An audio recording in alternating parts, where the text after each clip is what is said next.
वर्ष 2014 से बीएड 2 साल का चल रहा है और 2018 में एनसीटी ने एक गजट जारी किया था। उसके बाद बीएड प्राइमरी शिक्षक भर्ती में लिया जा रहा था। 2023 में अगस्त 11 को सुप्रीम कोर्ट ने एक आदेश दिया और उस आदेश के बाद बीएड वाले प्राइमरी शिक्षक भर्ती का न टेट सीटेट दे पा रहे हैं और न ही प्राइमरी शिक्षक भर्ती में आवेदन कर पा रहे हैं, न ही लिए जा रहे हैं। तो इसके बाद से बहुत सारे जो है विसंगतियां हैं नियमों में, जो कि एनसीटी जिस पर काफ़ी समय से जब ये सुप्रीम कोर्ट का ऑर्डर आया तो लगातार काम कर रही थी और जब राष्ट्रीय शिक्षा नीति 2020 आया तभी से ये काम शुरू था। और अब जो है एनसीटी लेकर आने जा रही है अधिनियम नया 2025। जब पुराने नियम रहते हैं और उसके बाद नए नियम बनाए जाते हैं तो नया अधिनियम उसे कहा जाता है। पुराने वाले में से क्या रहेगा क्या नहीं रहेगा और नया क्या बदलाव होगा, इनका जिक्र किया जाता है। तो जब 2014 में बीएड 2 वर्ष का किया गया, पहले 1 वर्ष का था, तो उस वक्त 2014 में एनसीटी अधिनियम 2014 आया और उसमें जो है 2 वर्षीय बीएड का जिक्र था, उसके बारे में था। आप जाकर के एनसीटी की वेबसाइट पर चेक कर सकते हैं। तो 2 साल का बीएड चल रहा था, 1 वर्ष वाला बंद हो चुका था। अब वो 1 वर्ष का बीएड फिर से शुरू हो गया। अभी मात्र कुछ दिन पहले एनसीटी ने 1 वर्षीय बीएड को मान्यता दे दी, अप्रूवल दे दिया, उसके लिए गजट जारी कर दिया, सारे फॉर्मेलिटीज पूरे हो गए। अब 1 वर्षीय बीएड फिर से शुरू हो गया है और कौन लोग कर सकेंगे, इसके लिए क्या क्या डिटेल्स हैं, वो सारी जानकारी एनसीटी ने बता दी। आपने न्यूज़ पढ़ा होगा, अखबारों में भी था। अगर आपने नहीं देखा है तो देखिए, पिछले 2-4 दिन के अखबार उठा करके लगातार जो है इस तरह के न्यूज़ आ रहे थे, सारे अखबार भरे पड़े थे और एनसीटी भी बता रही थी और अन्य जगहों से भी न्यूज़ में ये चर्चा में था। और 4 वर्षीय जो बीएड है, पहले तो बीएड के नाम से था, अब आईटीईपी के नाम से हो गया है। तो आईटीईपी जो 4 वर्षीय, या उसको हम कह सकते हैं 4 वर्षीय बीएड, वो पिछले 4-5 सालों से चल रहा है। और अब जो है ये जो बीएड है 1 वर्षीय, 2 वर्षीय, 4 वर्षीय, इनमें जो एंट्रेंस कराने के लिए हर राज्य में अलग अलग, हर यूनिवर्सिटी कॉलेज का अलग अलग जो होता है, अब कंबाइंड पूरे भारत में जैसे नीट वगैरह का होता है, आप लोग देखे होंगे। इंटर के बाद जो डॉक्टरी या इंजीनियरिंग की पढ़ाई के लिए जो आवेदन लिए जाते हैं तो वो नेशनल लेवल पर लिए जाते हैं। उसके बाद कॉलेज का आवंटन होता है। बीएड का ऐसे ही यूपी के अंदर होता है, तो सारे कॉलेज में एक साथ जो है काउंसलिंग होती है, जिसको जो सीट जहां मिल जाए।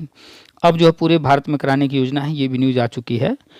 और ये जो नया एनसीटी अधिनियम 2025 आने जा रहा है, अब इसके बाद बीएड डिग्री, चाहे वो 1 वर्षीय बीएड हो, 2 वर्षीय बीएड हो या 4 वर्षीय बीएड या आईटीपी कह सकते हैं, ये सारे कोर्स प्री प्राइमरी से इंटरमीडिएट तक के शिक्षक बनने के लिए वैलिड माने जाएंगे। यानी कि प्राइमरी शिक्षक भर्ती में फिर से बीएड 1 वर्षीय हो चाहे 2 वर्षीय, ये वैलिड होने जा रहा है। और इस अधिनियम के आते ही सारे नियम जो है स्पष्ट हो जाएंगे। जो भी भ्रम जिसको है वो भ्रम दूर हो जाएगा। जितने भी डिप्लोमा हैं, डीएलएड, डीएड, ये सारे डिप्लोमा क्रमशः धीरे धीरे राज्य बंद कर रहे हैं। हर राज्य में बंद हो रहा है। हरियाणा ने बंद कर दिया, महाराष्ट्र ने बंद कर दिया। आप देख लीजिए, महाराष्ट्र में डीएड नहीं हो रहा, हरियाणा में बंद हो गया, कुछ अन्य राज्यों में भी बंद होगा, घोषणा हो चुकी है। बिहार से लगातार न्यूज आ रहे हैं कि 2026 से बंद कर देंगे और केंद्र सरकार कह रही है 2026 से 2028 के बीच में हम डिप्लोमा सारे बंद कर देंगे। तो ये सारे डिप्लोमा बंद हो रहे हैं। बीएड ही रहेगा, डिग्री है बीएड। और बीएड में पाठ्यक्रम में भी बदलाव कर दिया गया है। जो पहले के बीएड वाले हैं 1 साल 2 साल वाले, उनके लिए जो ब्रिज कोर्स है, इसका नया फ्रेम तैयार किया जा रहा है, नया पाठ्यक्रम वगैरह। इस पर भी अभी 4 दिन पहले ही, 2 दिन पहले ही जो है अपडेट आया है। एनसीटी ने एक कमेटी गठित कर दिया है, 30 दिन में रिपोर्ट देंगे। तो ब्रिज कोर्स का जो लोग वेट कर रहे हैं, ब्रिज कोर्स भी आने जा रहा है। जो लोग 69,000 या अन्य भर्ती में या अन्य किसी राज्य की भर्ती में बीएड वाले नौकरी पा चुके हैं और ब्रिज कोर्स का इंतजार कर रहे हैं, तो अब ब्रिज कोर्स जल्द ही आएगा। उम्मीद है कि जो नया सत्र शुरू होगा इसमें ब्रिज कोर्स में एडमिशन होंगे, एनआईएस करवाएगा। तो कुल मिलाकर के फ्यूचर बीएड का है। आज की जो चर्चा है वो मृतक आश्रित को लेकर के है। इनकी जो है वाइफ शिक्षिका थी और उनकी डेथ हो जाने के बाद इनकी बेटी को नौकरी लेना था, तो इन्होंने अपनी बेटी को बीएड करा दिया शिक्षिका बनाने के लिए। और जब बीएड इन्होंने कंप्लीट कराया तब तक जो है सुप्रीम कोर्ट का आदेश आ गया और बीएड जो है नहीं लिया जा रहा था, तो ये वेट कर रहे थे और इनके पास मात्र 15-20 दिन बचे हैं। तो इनके बातचीत को आप ध्यान से सुनिए, समझिए, नियमों को समझने का प्रयास कीजिए। ये जो समझ रहे हैं, जिस तरह से देख रहे हैं कि पेंडिंग रहेगा तो हम कोर्ट से करा लेंगे, इनका मैटर कुछ और है। अभी कुछ दिन पहले एक न्यूज आई है, उसको लेकर के बात कर रहे हैं, वो न्यूज़ कुछ और थी। हमने इनको समझाने का प्रयास किया है। इनके लिए बेहतर यही है कि 4th ग्रेड की नौकरी ले लें, ज़्यादा से ज़्यादा 15 दिन और देखना चाहें तो देख लें। और सबसे बेहतर इनके लिए विकल्प यही है कि चुपचाप नौकरी 4th ग्रेड की अपनी बेटी को दिलवा दें, उसके बाद अपनी तैयारी वो करती रहें और 4th ग्रेड की नौकरी करते हुए वो पढ़ाई करती रहें, सुपर टेट वगैरह या अन्य जो कुछ भी आता है उसके बिहाफ जो आगे प्रयास करना हो प्रयास करें। या फिर ये हो सकता है कि अधिकारियों से या कर्मचारियों से मिल करके अपना फॉर्म डाल दें, आवेदन डाल दें, कुछ महीने इंतज़ार करा लें, वेट कर लें। लेकिन वो वेट करना रिस्की हो जाएगा क्योंकि इनका लास्ट चांस है। बेहतर यही होगा 4th ग्रेड में नौकरी ले लें। तो चलिए सुनाते हैं आपको पूरी बातचीत। अन्य जो मृतक आश्रित हैं वो लोग भी अपने जो है लास्ट डेट को ध्यान में रख करके निर्णय लें। गजट तो आने जा रहा है, गजट का नया अधिनियम आने जा रहा है और एनसीटी अधिनियम 2025 से ये हमें संभवतः उम्मीद है कि 1-2 महीने में ये हो जाएगा। न्यूज भी आ गई है, तो अब नया अधिनियम आने जा रहा है। 4 वर्षीय, 2 वर्षीय, 1 वर्षीय तीनों बीएड आ ही चुके हैं। ये ब्रिज कोर्स का भी नया पाठ्यक्रम तैयार किया ही जा रहा है, तो अधिनियम जल्द ही आने जा रहा है। अगर आप धैर्य रख सकते हैं, आपके पास समय है, तो धैर्य का इंतज़ार कीजिए। जितना समय इंतजार कर सकते हैं, नहीं है तो 4th ग्रेड की नौकरी ले लीजिए। चलिए सुनाता हूँ आपको पूरी बातचीत। और बीएड वाले बेफिक्र रहें, नया अधिनियम आने जा रहा है। बीएड प्री प्राइमरी से लेकर के इंटरमीडिएट तक वैलिड रहेगा। 4 साल, 1 साल, 2 साल सब रहेगा वैलिड। तो बीएड प्राइमरी शिक्षक भर्ती में फिर से वैलिड होने जा रहा है। टेट सीटेट बीएड वाले दे पाएंगे। लगातार हम अपडेट दे रहे हैं जब से सुप्रीम कोर्ट का ऑर्डर आया है कि ऐसा बिल्कुल नहीं है। सुप्रीम कोर्ट ने कहा कि इस गजट को जारी करने में एक मीटिंग नहीं हुआ था, तो अब इस बार सारी समस्या को दूर किया जा रहा है। अब इस तरह की चीज़ें नहीं रहेंगी, नया अधिनियम ही आने जा रहा है, तो तैयार हो जाइए। और शिक्षा मित्रों से संबंधित अपडेट्स लगातार दिए जा रहे हैं, वो भी आप लोग सुनते रहा कीजिए। उसमें भी शिक्षा मित्रों से बहुत सारी बातचीत होती है, इधर उनसे संबंधित कुछ जो है डेली अपडेट दिया जा रहा है। और वर्षवार नियुक्ति की भी जो है डेली कुछ न कुछ चीज़ें डाली जाती हैं, बहुत सारे अन्य न्यूज आ रहे हैं। पढ़ाई करते रहिए और अपडेट्स लेते रहिए। चैनल को सब्सक्राइब फटाफट कर लीजिए, दोस्तों को भी दे दिया कीजिए, शेयर कर दिया कीजिए और उनको भी कहिए सब्सक्राइब कर ले, अपडेट लेते रहें। कोशिश करते हैं आप तक हर खबर पहुंचाने की। आप लोग भी जो है हर खबर लेते रहिए और स्प्रेड करते रहिए, वीडियो को शेयर करते रहिए, हर मैसेज को शेयर करते रहिए। व्हाट्सएप ग्रुप से नहीं जुड़े हैं, सामने नंबर है, वो उस लिंक से आप जो है नंबर से लिंक ले करके जुड़ जाएंगे, तो हमें मैसेज कर दीजिएगा, आपको ग्रुप का लिंक मिल जाएगा। तो चलिए फटाफट जो है वीडियो को शेयर कर दीजिए, लाइक कर दीजिए। कुछ आपके भी सवाल है तो नीचे कमेंट बॉक्स खुला है, व्हाट्सअप कर सकते हैं। कॉल पर बात करना हो तो सामने नंबर है, आप हमें कॉल कर सकते हैं। चलिए सुनाते हैं आपको पूरी बातचीत। मृतक आश्रित जितने भी लोग हैं वो बड़े ध्यान से सुनेंगे, बीएड वालों के लिए भी काम का है, सुन लीजिएगा पूरी बातचीत। और एनसीटी अधिनियम 2025 का कीजिए स्वागत। एनसीटी अधिनियम 2025 का न्यूज़ जो है वो हमने व्हाट्सएप ग्रुप में शेयर किया है, आपको मिल गया है तो अच्छी बात है, उसे पढ़ लीजिए, देख लीजिए। वो पक्की खबर है, कोई फेक न्यूज़ नहीं है। और जिन लोगों को नहीं मिला है या व्हाट्सएप ग्रुप में नहीं है तो वो हमें व्हाट्सएप करें और व्हाट्सएप ग्रुप में ज्वाइन हो जाएं और ज़रूर से उस न्यूज़ को देख लें। ठीक है, चलिए सुनिए पूरी बातचीत। आप सभी का स्वागत है आपके अपने यूट्यूब चैनल टीपीए वर्ल्ड में। हेलो। हेलो। हाँ, कौन? नमस्ते सर। हाँ जी, नमस्कार। कौन? सर मैं राजेश बोल रहा हूँ मुजफ्फरनगर से। हाँ जी, बताइए राजेश जी।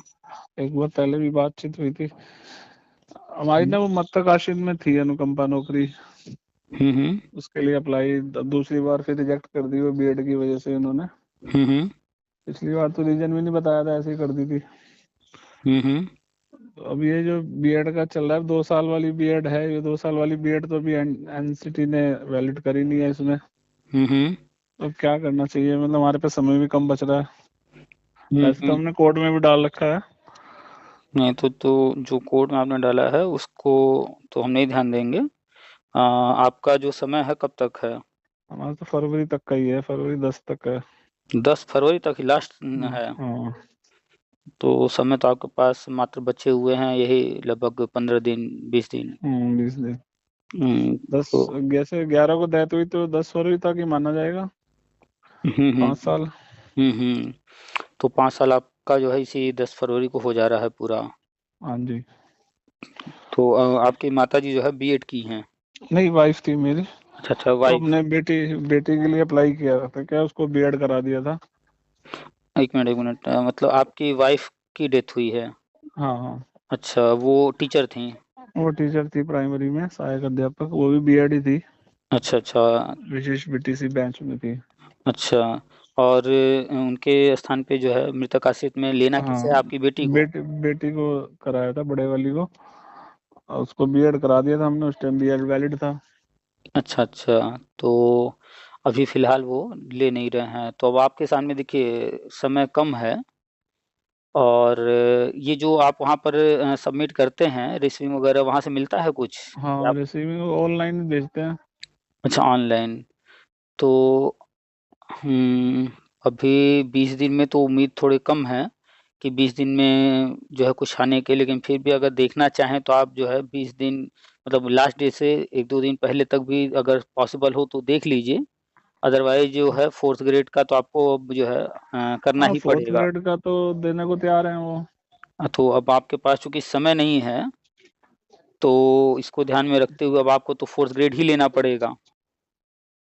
क्योंकि कोर्ट का निर्णय अभी एक दो केसों में और भी आया है पीछे, हाई कोर्ट का, कि क्या आया? अगर अगर आपका वही जैसे आवेदन पहले हो गया था और ऑफिस की तरफ से लेट किया गया और उनको जिन्होंने रिजेक्ट किया है, तो वही इसमें कोई दिक्कत हाँ, नहीं है। अभी अभी कुछ दिन पहले इस तरह की न्यूज आई थी, हाँ, इस आवेदन। तरह के कोर्ट ने निर्णय दिया है, पहले भी हाँ, और केसों में दिया हुआ उस है। न्यूज को ध्यान दीजिए। उसमें हमने पूरा डिटेल पढ़ा था कि आवेदन हो गया था और विभाग हाँ की तरफ से डिले हुआ, हाँ, डिले और किया फिर गया, और फिर जब उनका 5 साल पूरा हो गया उसके बाद विभाग की तरफ से ना कर दिया गया, ना क्योंकि कर आपका दिया समय गया। निकल गया। तो उसमें क्या था कि आवेदन हो गया था, विभाग ने डिले किया था उस केस में। और अगर आप जो है बीएड के माध्यम से अप्लाई कराते हैं और हम्म, अगर वो पेंडिंग रहता है, हम्म, अगर वो पेंडिंग रहता है और फिर गज़ट आ जाता है 5 साल पूरा होने के बाद भी, तो आप उस सेम मैटर में आ जाएँगे कि आपका पेंडिंग था, फिर हाँ, आपका तो इस डिले हो हो गया जाएगा, है, हमारा हो जाएगा उसमें भी। तो उस ऑर्डर के बिहाफ़ आप जो है कोर्ट के थ्रू जा सकते हैं। जा सकते हैं कोर्ट और के अगर थ्रू, आपने अगर हमने चौथा ग्रेड ले लिया हमने, तो फिर हमें मिले, फिर तो प्रमोशन तो अभी अलाउड नहीं हुआ। हाँ, एक-एक करके, और अगर आपने आवेदन किया हाँ। और आवेदन करने के बाद अगर उन्होंने रिजेक्ट कर दिया, तो फिर हम्म, वो आप जो अभी जिस ऑर्डर की बात हम लोग कर रहे हैं वो चीज़ फिर आप पर एप्लीकेबल नहीं होगा। तो अभी जो है नहीं जो हुआ। विकल्प सामने दिख रहे हैं वो ये दिख रहा है कि आप बीएड पर एक बार अप्लाई कीजिए। या आपने पहले से किया है बीएड पर अप्लाई, पेंडिंग है कोई? है कोई? बीएड पर अप्लाइड मतलब? यानी आपने बीएड के बेस पर अप्लाई किया है टीचिंग के लिए? हाँ, बीएड के बेस पे अप्लाई किया, तो सीटेट उसका और क्या बीएड के बेस। तो उसका क्या हुआ? खारिज हो गया या पेंडिंग है? अभी कारण स्पष्ट नहीं बता रहे हैं, पहले जो कारण था, पहले तो आचार संहिता के कारण उन्होंने पीछे वैसे ही वो कर दिया था, नहीं, नहीं, उन्होंने कोई कारण बताया नहीं था। अब कोई कारण बताया या नहीं बताया, वो उसका हुआ क्या फाइनली? आपको उसका जवाब मिल गया, कैंसल हो गया वो, या अभी पेंडिंग है? हाँ, दोनों बार कैंसिल हो गया, अब दूसरी बार अभी हुआ है रिजेक्ट। तो रिजेक्ट जो हुआ कितने-कितने दिनों में हुआ? पहले भी 6 महीने पड़ा रहा था करीब।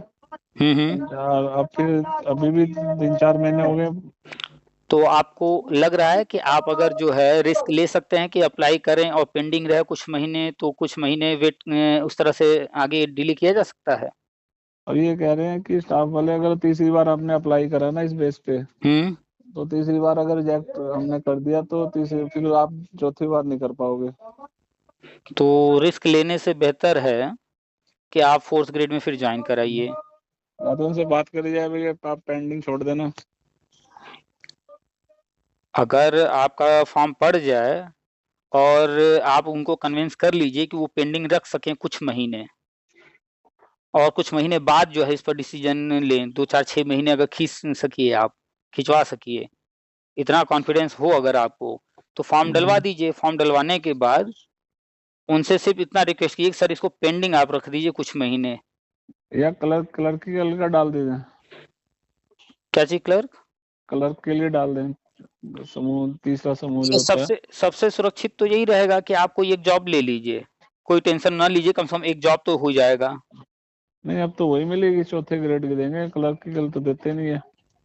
अब जो भी ऑप्शंस वहाँ दे रहे हों, सबसे आज के तारीख में सुरक्षित तो आपके लिए यही है कि अब रिस्क लेने से बेहतर है कि जो भी मिल रहा है वो ले लिया जाए, क्योंकि अब समय नहीं बचा है आपके पास।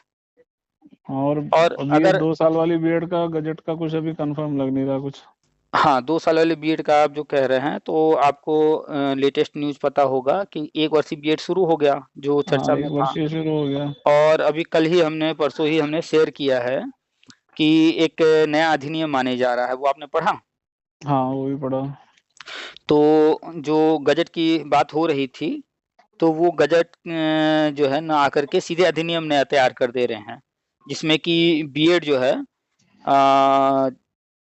जो 4 साल वाला है, 2 साल वाला, 1 साल वाला, ये तीनों ही जो 2014 में अधिनियम तैयार किया गया था, उसकी जगह पे ये नया आ जाएगा और ये तीनों वैलिड हो जाएँगे प्री प्राइमरी से इंटरमीडिएट तक। तो अब ये प्राइमरी से। हाँ, अब ये अधिनियम तैयार हो चुका है या अभी तैयार होने में 1 आध महीना, 2 महीना लगने वाला है, ये अभी स्पष्ट नहीं हुआ है, क्योंकि ये न्यूज़ है और अभी आधिकारिक घोषणा जो है एनसीटी की तरफ से एग्ज़ैक्टली नहीं हुआ है कि कब तक लेके आ रहे हैं। जैसे अब एनसीटी ने ब्रिज कोर्स के लिए वो करा है, तो एनसीटी फिर 2 साल वाले को क्यों वो करेगी? जैसे ब्रिज कोर्स निकाल दिया उन्होंने पुराने वालों के लिए। तो ब्रिज भाई हम आपसे तो कह तो रहे हैं, ब्रिज कोर्स भी वो नया फ्रेम कर रहे हैं, उस पर भी कमेटी बना दिए हैं हाँ, और नया अधिनियम तैयार कर रहे हैं। वो नया अधिनियम इसीलिए तैयार कर रहे हैं ताकि जो है जो वो प्लान कर रहे हैं करने को, तो उसके माध्यम से वो कंप्लीट कर सकें। तो उसमें आपके पास समय तो होना चाहिए ना वेट करने का। हाँ, वो ये इसलिए हमने कोर्ट में डाल दिया था पहले से ही। तो भाई कोर्ट से कम इतना सेफ तो रहना भी। हाँ, हमारा अप्लाइड था भाई, हमने कोर्ट में भी डाल दिया था। तो कोर्ट में आपने जो केस डाला वो कब डाला है? उससे तो डाले हुए हो गए मैं 1 साल करीब। 1 साल। उसमें कोर्ट में जो आपने याचिका डाली या जो भी फिर उसमें प्रेयर क्या किया गया? क्या बात आप कह रहे हैं? उसमें यही कहा है भाई, हमारे रिजेक्ट कर दिया इन्होंने भाई, वही आवेदन को 1 वो मिनट, नहीं 1 कर मिनट, रहे। 1 मिनट। ये बोलचाल वाली भाषा में बिल्कुल बात नहीं करना पड़ेगा। आप अच्छा, जब अच्छा। लीगल पॉइंट पे बात करेंगे तो आपको टू द पॉइंट बात करना पड़ेगा। पहले तो ये बताइए, आपने उसमें दिखाया रिजेक्ट किया है, तो कौन-सा फॉर्म रिजेक्ट किया दिखाया आपने? किस तारीख का? दोनों ही दिखा दिए, पहले वो दिखाया था, अब दूसरा भी दिखा दिया। तो उसका डेट क्या है दोनों का? अब दोनों, एक का तो अभी का लेटेस्ट का ही है, लास्ट वाली का तो सन अभी तो कोर्ट बताइए ने कम कोई से कम। हमारे केस में निर्णय नहीं दिया था, नहीं, नहीं, 1 दोबारा मिनट, से। आप जो है सिर्फ़ ऐसे-ऐसे बात ना कीजिए, बात करना है सीरियसली अगर हाँ, समझने के हाँ जी। लिए तो डेट के साथ बात कीजिए कि पहला फॉर्म आपने कब डाला और कब रिजेक्ट हुआ, दूसरा कब डाला, कब रिजेक्ट हुआ? तो एग्जैक्ट डेट तो देखनी पड़ेगी मेरे को, बाकी। मंथ बता दीजिए, ईयर बता दीजिए। हाँ, जो लास्ट वाला रिजेक्ट हुआ है तो भी 5-6 दिन पहले ही हमारे पास आया है। इसको डाले हुए करीब 6 महीने हो गए हमें। अच्छा, 6 महीने पहले डाले थे, अभी 5-6 दिन हाँ, पहले ये रिजेक्ट हुआ है। हाँ, 5-7 दिन पहले, इसमें क्योंकि पीछे से ऑर्डर आया था भाई, जो भी पेंडिंग हो उसको क्लियर करो। तो आपने जो 5-6 महीने पहले डाला था, यानी कि सुप्रीम कोर्ट ऑर्डर आ जाने के बाद डाला था। हाँ, वो तो उससे पहले वाला भी जो डाला था सुप्रीम कोर्ट के ऑर्डर के बाद ही डाला था। अच्छा, सुप्रीम कोर्ट ऑर्डर आ जाने के बाद ही डाले थे और वो फिर हाँ, रिजेक्ट हो हाँ, गया और ये भी हो गया। क्योंकि बीएड जब भी पूरा हुआ था, बीएड पिछले साल ही पूरा हुआ था 24 में। हुँ, हुँ। तो कोर्ट का निर्णय तो 2 महीने पहले आ ही गया था। तो आप जो कोर्ट गए हैं, तो जहाँ तक हमारा अनुमान है कि आपने जब कोर्ट में केस डाला है जो, उसमें आप दिखा रहे हैं दोनों रिजेक्ट होने का। तो रिजेक्ट होने की जब बात आएगी कि क्यों किया गया रिजेक्ट, तो देखा जाएगा कि आपने फॉर्म कब डाला है और उसमें रीज़न क्या बना। तो अगर आपका फॉर्म कोर्ट ऑर्डर आने के पहले डाला गया होता, तो एक पॉइंट यहाँ पर बन सकता था, लेकिन कोर्ट ऑर्डर आ जाने के बाद आपने डाला है और उसके दौरान ही रिजेक्ट हो रहा है। तो हमें उम्मीद नहीं है कि इसमें आपको कोर्ट से कोई रिलीफ़ मिलने के चांसेज़ बन रहे हों। आप केस पहले भी एक अपना कोर्ट केस ने किसी कंटिन्यू केस में कीजिए। अगर निर्णय दिया तो एक दिया है कि भाई इनको नौकरी दी जाए, इनके उसके मुताबिक। वो कोर्ट तो जहाँ तक उम्मीद है ये निर्णय देगा। वो एजुके आपका अपना मानना है, वो अलग बात है। लेकिन आप अगर नियमतः कोर्ट भी ऑर्डर हवा में नहीं देती है। कोर्ट एक जो है एक आधार ढूँढती है कि आखिर आधार किस ढूंढती आधार है। पर। जैसे अभी हम लोग कुछ दिन पहले जो न्यूज़ पढ़े, उसमें आधार क्या था कि कैंडिडेट ने अपना आवेदन किया था, उसकी तरफ से कोई कमी नहीं हुई थी। कमी हुई थी विभाग की तरफ से। तो इस आधार पर कि विभाग ने डिले किया है और अब विभाग डिले करके अपनी कमी को न ध्यान दे करके उनका नुकसान कर रही है, इसलिए वो ऑर्डर आया। इसमें विभाग की कहीं कोई गलती तो हमें नहीं दिख रही आपके मैटर में कि कोर्ट आपको रिलीफ दे। हम इस आधार पर कह रहे हैं। भाई आपको मिल जाए नौकरी, कोर्ट आपको दे दे, हमें कोई दिक्कत नहीं है, अच्छी बात है। हम जेन्युइन बात कर रहे हैं कि आपके जो कोर्ट केस किए हैं उसमें चांसेस क्या बन रहा है, हम उस पर बात कर रहे हैं।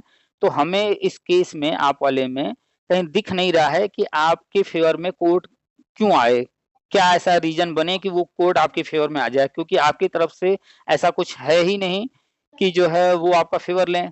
विभाग की तरफ से कोई गलती हो नहीं रही है कि वो जो है विभाग के अगेंस्ट जाएं। तो हमें तो उम्मीद नहीं है कि कोर्ट से आपका कहीं से कोई आधार बन रहा है। हाँ, अब आपके पास ये रिस्क लेने का अगर टाइम हो तो एक फॉर्म और डाल लीजिए, ये कर सकते हैं। उसको कुछ महीने डिले रखवा लीजिए, 2-4-6 महीने, अगर रिस्क लेना हो तो। और नहीं तो फोर्थ ग्रेड की नौकरी लेकर के फिर कह दीजिए अपना पढ़ाई लिखाई करें, और जब भर्ती आती है उसमें फिर ट्राई करते रहें। क्योंकि अगर इसमें फोर्थ ग्रेड ले लिया, इसमें तो प्रमोशन नहीं होता ना। प्रमोशन नहीं होता है, लेकिन शिक्षक भर्ती आएगी तो आवेदन करके एग्जाम में बैठने से तो नहीं ना रोक दे रहे हैं। हाँ, वो तो कर सकते हैं। तो हमें जहां तक लगता है कि ज्यादा रिस्क लेने की जगह यही करना बेहतर होगा कि फोर्थ ग्रेड की नौकरी ले करके फिर अपनी तैयारी जारी रखें। अच्छा, इस टाइम अगर बीटीसी के लिए अप्लाई करें तो कोर्ट में ये कहें कि भाई एक मिनट जैसा होल्ड कीजिए। हाँ हेलो। हाँ जी, मैं कह रहा था जैसे अभी बीटीसी का एक मौका मिल रहा था, बीटीसी इस साल के हम डाल दें, हाँ, ये भी कोर्ट में दिखा दें कि हमने बीटीसी के लिए भी डाल दिया, हमें टाइम दिया जाए। नहीं, इसमें भी कोई ऐसा आपकी सुनवाई नहीं होगी। आपको टाइम क्यों दे दिया जाए? आप अगर क्योंकि वो कहेंगे जब कि हमने 5 साल का बीएड किया टाइम तो था। उस टाइम बीएड वैलिड था, जब हमने बीएड आप किया। पहले इस बात को समझिए कि आपके मन में विचार हजार आते रहें, कोर्ट को, विभाग को आपके मन के विचारों से कोई लेना देना नहीं है। यहाँ सब कुछ होता है नियम से। अभी जो कुछ दिन पहले ऑर्डर आया है उसमें कैंडिडेट की कोई गलती नहीं थी, विभाग की गलती थी, और नियमानुसार उस कैंडिडेट का हक बन रहा था, इसलिए कोर्ट उसके फेवर में गई। और आप जितनी बातें अब कह रहे हैं कि हमें समय दिया जाइए, ये आपके अपने विचार हैं कि हमारे साथ ऐसा हो जाए वैसा हो जाए। विचारों से कुछ नहीं होता है। नियम को ध्यान में रख कर के बात कीजिए। नियम है 5 साल का। इस हाँ 5 जी। साल में आप चाहे जो कर सकते थे किए होते, लेकिन अब इस मोड़ पर आकर आप कोई उम्मीद कीजिए कि हम कोर्ट चले जाएंगे तो हम जीत जाएंगे। आपकी मर्जी है, आप बीटीसी डलवा दीजिए, आप और कोर्ट चले जाइए, कर लीजिए, लेकिन लिख करके रख लीजिए इस स्टेज पर आप अभी तक जितनी बात हमसे हुई है अभी आपकी, इसमें एक भी पॉइंट आप ऐसा नहीं लेकर आए हैं कि हमें लगता हो कि कोर्ट आपका पक्ष लेगी और आपके फेवर में कोई जजमेंट देगी। हमें अभी तक एक भी नहीं लगा पॉइंट। वो आपकी मर्जी है, आप करना चाहें कर सकते हैं, आप स्वतंत्र हैं, लेकिन हमें 1% अभी तक आपकी बातों से कोई पॉइंट ऐसा नहीं मिला है कि जिससे हम कह सकें कि नहीं, हाँ आप जो है ये चीज कीजिए और डेफिनेटली आपको आपके फेवर में हर चीज होगा। ऐसा कोई पॉइंट नहीं है। आप जिस स्टेज पर खड़े हैं आज की तारीख में, 2 ही ऑप्शन हमें दिख रहे हैं। एक ऑप्शन ये पहला सबसे बढ़िया ऑप्शन कि फोर्थ ग्रेड की नौकरी लेकर के फिर आगे के लिए जो टीचर वगैरह जो भी नौकरी लेना हो उसकी तैयारी करें। और दूसरा, बीएड के बिहाफ पर अगर फॉर्म डलवा सकिए तो डलवा दीजिए, और कम से कम 6 महीना उसको अगर पेंडिंग रखवा सकिए, इस उम्मीद में कि बीएड का जो बजट आने वाला है उसके बाद आप करा लेंगे, तो 6 महीने का ये चांस लेकर के चलिए। या फिर और कोई और आपको दिख रहा हो कि ये थर्ड ये कर सकते हैं कि बीएड वाला भी डलवा दीजिए, फोर्थ ग्रेड वाला डलवा दीजिए, दोनों को पेंडिंग रखवा लीजिए, 2 फॉर्म पढ़ सकते हैं। तो पता नहीं है, इसका कानून है नहीं, ऐसा कुछ नहीं है। हाँ, ये भी नहीं हो सकता। बाबू से इसमें बात कीजिए, पैसा खिलवाइए कि भाई हम 2 फॉर्म डाल दें, दोनों को पेंडिंग रख दीजिए, कोई मत वहाँ पर खाली बस दिखा दीजिए कि आवेदन हुआ है, दोनों को पेंडिंग रख दीजिए। हमें 2-4-6 महीने का थोड़ा-सा और किसी तरह डिले करके टाइम दिलवा दीजिए। टाइम मिल जाए। लेकिन रिस्क रहेगा कि कल को आपके फेवर में विभाग रहेगा, नहीं रहेगा, बाबू चेंज हो जाएगा, क्या होगा, वो रिस्क तो रहेगा। हाँ, नहीं वो तो है। तो ये सब ध्यान रखिएगा। ठीक है। ठीक है, सारी चीज़ों को समझ के सबसे आसान रास्ता यही है कि फोर्थ ग्रेड की नौकरी लेना, फिर आगे तैयारी करना। ठीक है। चलिए ठीक है, रखें फिर। ठीक है।